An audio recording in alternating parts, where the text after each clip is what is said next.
आप पढ़ाई को लेकर के सीरियस हैं, अगर आप जेन्युइन तरीके से स्टडी कर रहे हैं, एग्जाम हॉल के अंदर वो जो 6 घंटे का समय होगा, उन 6 घंटों के अंदर आप किस प्रकार से परफॉर्म करते हो, उसी के ऊपर आपका कंप्लीट रिजल्ट डिपेंड करने वाला है। कि सर एग्जाम का ये अंतिम समय है, डर लग रहा है, रिवीजन कैसे करना है, टेस्ट में नंबर कैसे बढ़ा सकते हैं, तो मैथ से डर लगता है।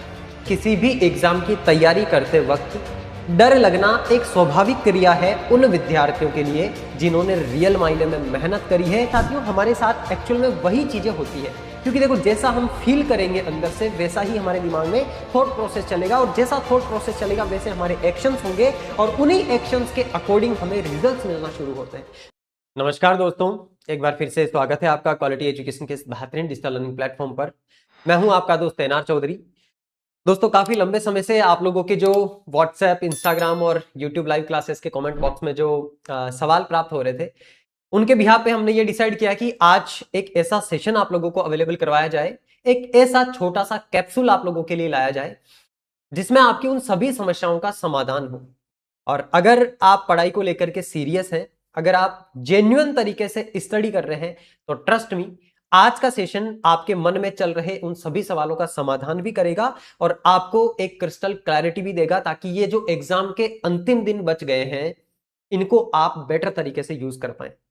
और देखो, एग्जाम हॉल के अंदर वो जो 6 घंटे का समय होगा, उन 6 घंटों के अंदर आप किस प्रकार से परफॉर्म करते हो, उसी के ऊपर आपका कंप्लीट रिजल्ट डिपेंड करने वाला है। और उन 6 घंटों को अच्छा बनाने के लिए इस सेशन में जो चीजें हम डिस्कस करेंगे वो मोस्ट इंपॉर्टेंट है। तो एक एक चीज को ध्यान से सुनना। क्या डिस्कस करेंगे आज के सेशन में? सबसे पहली बात, सबसे कॉमन प्रश्न बहुत सारे साथियों का कि सर एग्जाम का ये अंतिम समय है, डर लग रहा है, सर हमारी धड़कनें बहुत तेज हो रही है ना, समझ नहीं आ रहा है कि क्या करें और क्या ना करें। दूसरी बात कि सर रिवीजन कैसे करना है, पढ़ सब कुछ लिया है, टेस्ट भी बहुत सारे लगा लिए हैं, लेकिन रिवीजन कैसे करें, सर इतना सारा मैटर पड़ा है, समय कम बचा है, रिवीजन कैसे करना है समझ नहीं आ रहा है। इसका एक बेस्ट सॉल्यूशन आपको बताने वाला हूं। टेस्ट में नंबर कैसे बढ़ा सकते हैं, टेस्ट लगा रहे हैं सर लंबे टाइम से, अलग अलग कोचिंग्स के टेस्ट लगा लिए हैं, बट नंबर बढ़ नहीं रहे हैं, रेगुलर टेस्ट दे रहे हैं, उसके बावजूद भी एक पॉइंट पर आकर के हमारे नंबर स्टक हो गए हैं। इसका एक परमानेंट सॉल्यूशन आज अपन जानेंगे। और सबसे लास्ट बात, जो हमारे कुछ साथी हैं जिनको मैथ से डर लगता है, हालांकि देखो मैथ्स का बहुत इंपॉर्टेंट रोल है आपके इस एग्जाम के अंदर, मैथ्स को इसके बिल्कुल नहीं किया जा सकता, तो मैथ्स के ऊपर भी हम बात करेंगे कि किस प्रकार से आप मैथ्स के अंदर अच्छा स्कोर कर सकते हैं, भले ही आप आर्ट्स बैकग्राउंड से बिलोंग करते हो। तो सबसे पहले बात करते हैं डर के बारे में कि सर डर लग रहा है। दोस्तों देखो, अगर आपको डर लग रहा है ना, तो सबसे पहले तो आपको अपने आप को ग्रेटफुल मानना चाहिए, क्योंकि एक्चुअल में किसी भी एग्जाम की तैयारी करते वक्त डर लगना एक स्वाभाविक क्रिया है उन विद्यार्थियों के लिए जिन्होंने रियल मायने में मेहनत करी है, जिन्होंने जेन्युइन तरीके से उस एग्जाम को क्रैक करने के लिए एफर्ट्स लगाए हैं।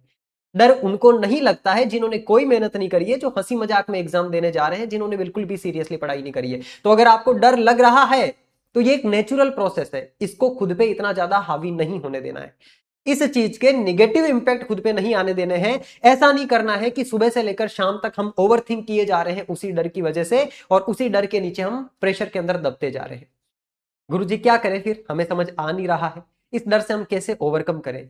सबसे बेस्ट तरीका बता रहा हूं आपको, इस लास्ट टाइम के 20 दिनों के अंदर दिन में कम से कम 2 बार, कम से कम 2 बार डीप ब्रीथिंग करनी है। जिस भी समय आपके मन में डर का ख्याल आए, जिस भी समय आपको ऐसी फीलिंग आए, ऐसी वाइब्रेशन आए कि यार मुझे इस एग्जाम से डर लग रहा है, या मुझसे होगा या नहीं होगा, वो सेल्फ डाउट, वो क्वेश्चन मार्क खड़ा होना शुरू होना, उस टाइम सारी चीजों को छोड़ करके कंप्लीटली खुद को एक शांत जगह पर बिठा करके आपको डीप ब्रीथिंग करनी है। डीप ब्रीथिंग आपके उस मोमेंट में चल रहे सारे के सारे ख्यालों को आपके जहन से बाहर निकाल देगी और आपको वापस से उसी मोमेंट पे रीस्टार्ट करने का मौका देगी। प्यारे साथियों, हमारे साथ एक्चुअल में वही चीजें होती है, क्योंकि देखो जैसा हम फील करेंगे अंदर से वैसा ही हमारे दिमाग में थॉट प्रोसेस चलेगा, और जैसा थॉट प्रोसेस चलेगा वैसे हमारे एक्शंस होंगे, और उन्हीं एक्शंस के अकॉर्डिंग हमें रिजल्ट्स मिलना शुरू होते हैं। तो सबसे पहला हमें जो काम करना है, हमें अपनी फीलिंग्स पे काम करना है कि जब कभी भी डर की फीलिंग्स आए, निगेटिव फीलिंग आए, उस मोमेंट में खुद को स्टॉप करके एक शांत जगह पर बिठा करके डीप ब्रीथिंग करनी है। इस डर का सबसे परमानेंट आपको सॉल्यूशन बता रहा हूं। पहली चीज कि ज्यादा हेवीली इसको अंडर प्रेशर नहीं आना है, डर लग रहा है, नेचुरल प्रोसेस है। बट अगर ये चीज बढ़ रही है, बार बार आपके साथ हो रहा है, तो आपको करना है प्यारे साथियों डीप ब्रीथिंग। ये आपको मैं वो वेल प्रूवन साइंटिफिक मेथड बता रहा हूं जिस मेथड का इस्तेमाल करके आज तक लोगों ने दुनिया के अंदर बड़े बड़े काम किए हैं। एलडीसी का एग्जाम तो बहुत छोटी सी चीज है, इस एग्जाम को तो आप यू क्रैक कर जाओगे अगर आज बताई बातों को अच्छे से ध्यान से सुन करके इनको इंप्लीमेंट कर लोगे। कैसे करनी है डीप ब्रीथिंग? शांत जगह पर बैठ गए एक बार।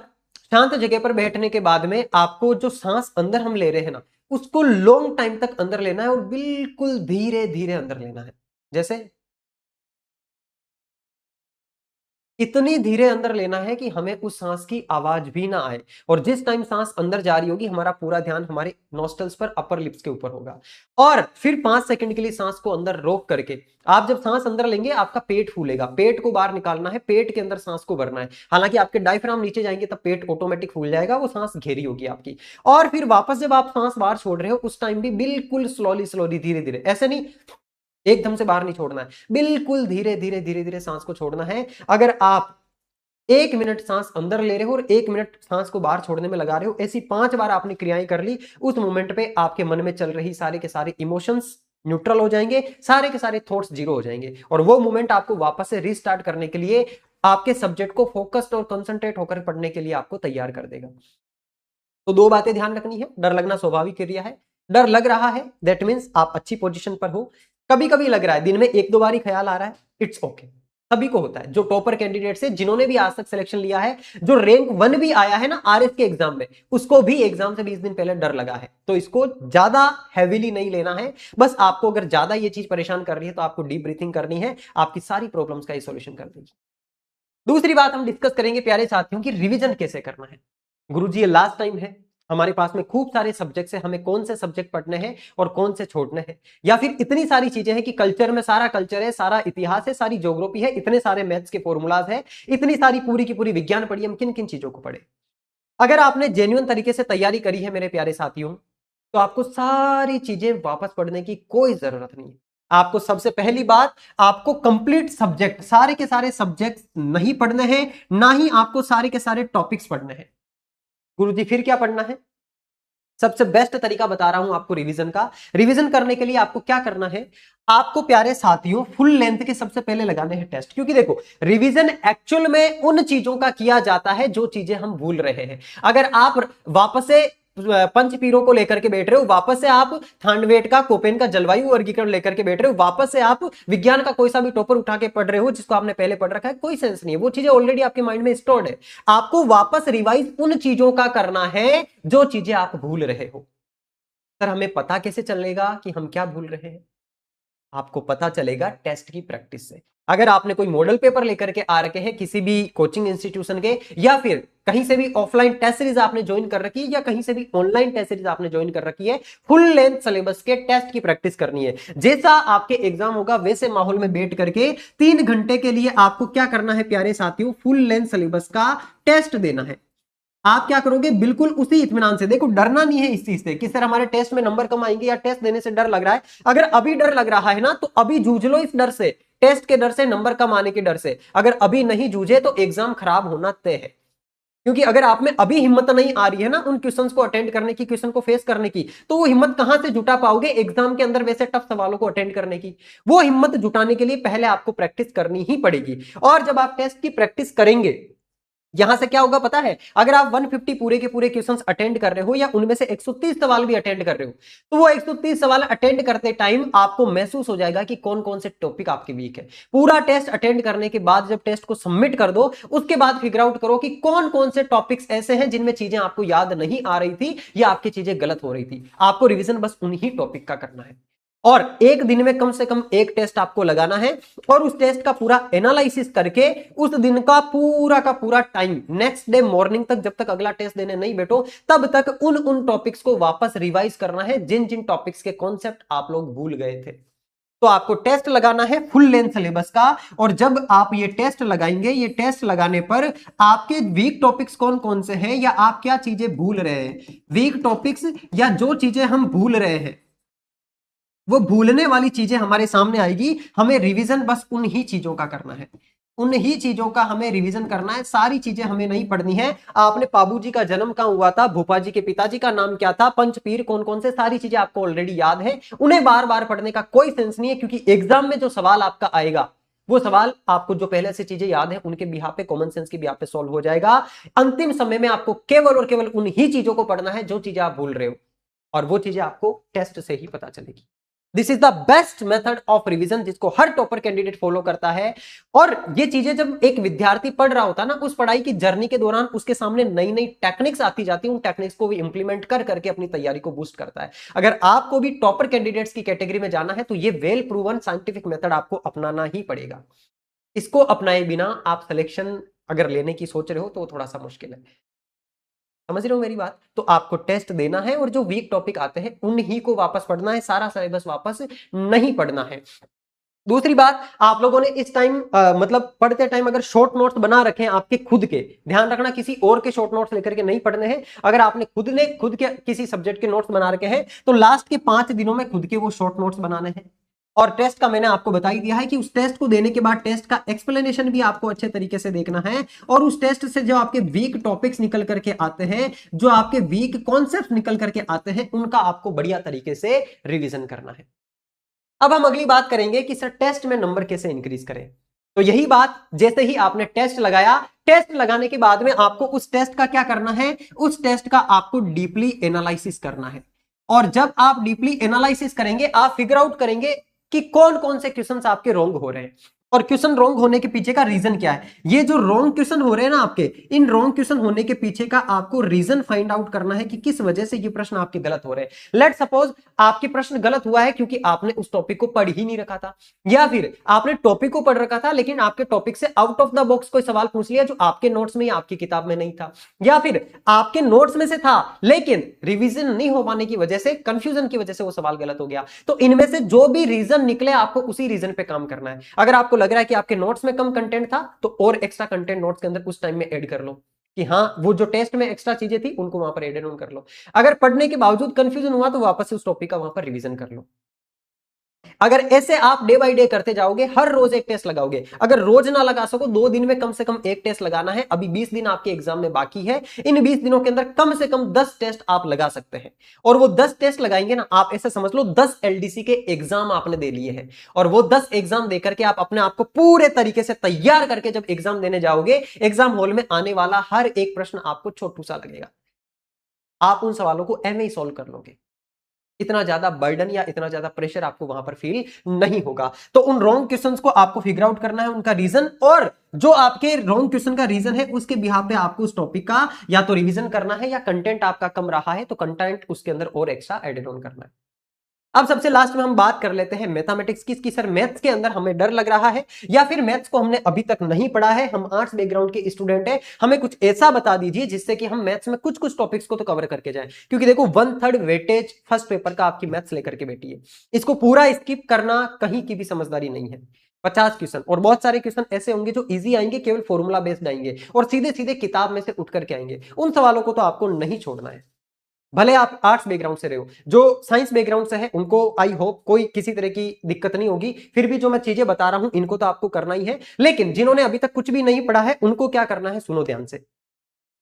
आप लोगों को, आपने आज तक मैथ को पढ़ते टाइम में अगर कुछ शॉर्ट ट्रिक्स बनाई है, शॉर्ट ट्रिक बनाई होगी परसेंटेज वाले टॉपिक के अंदर, कुछ चीजों की शॉर्ट ट्रिक्स होती है, अनुपात समानुपात में शॉर्ट ट्रिक्स होती है, सीआई एसआई वाले टॉपिक में शॉर्ट ट्रिक्स होती है, आपके जो ट्रिग्नोमेट्री वाला पोर्शन है, या फिर आपके जो एल्जेब्रा वाला पोर्शन है, ज्योमेट्री वाला पोर्शन है, उसके अंदर कुछ आपने शॉर्ट ट्रिक्स बना रखी है। उन शॉर्ट ट्रिक्स को सारी को एक पेज के ऊपर लिख लेना है। किसी भी सवाल को सोल्व करने का जो तरीका है शॉर्ट ट्रिक, उनको एक पेज पे लिख लेना है, उनका बार बार रिवीजन करना है, उन चीजों को आपको भूलना नहीं है। दूसरी बात, आपको इंपॉर्टेंट फॉर्मूलाज को एक जगह लिख करके रखना है। बहुत सारे फॉर्मूलाज ऐसे होते हैं जहां से डायरेक्ट उस फॉर्मूला पर आधारित सवाल पूछा जाता है। आप पुराने प्रश्न देखोगे, उन प्रश्नों में आपको एक चीज सीधे सीधे पता चलेगी, अगर 50 प्रश्न आपके एग्जाम में मैथ्स के पूछे जा रहे हैं उसमें से कम 10 प्रश्न ऐसे होते हैं जो डायरेक्ट फॉर्मूला बेस्ड होते हैं। अगर आपको फॉर्मूला याद है आप डायरेक्ट उस सवाल को कर लेंगे। केंद्रीय प्रवृत्ति के माप वाला टॉपिक पूरा फॉर्मूला बेस्ड है, मीन मोड मीडियम वाला। उसके अलावा आपके ज्योमेट्री के अंदर बहुत सारे फॉर्मूलाज बेस्ड है। सर्वांग समता वाला जो टॉपिक है आपका, द्विघात समीकरण, रैखिक समीकरण, पूरा का पूरा फॉर्मूला बेस्ड है। तो उन फॉर्मूलाज को आपको एक पेज पे लिख करके रखना है, उनका मल्टीपल टाइम रिवीजन करना है।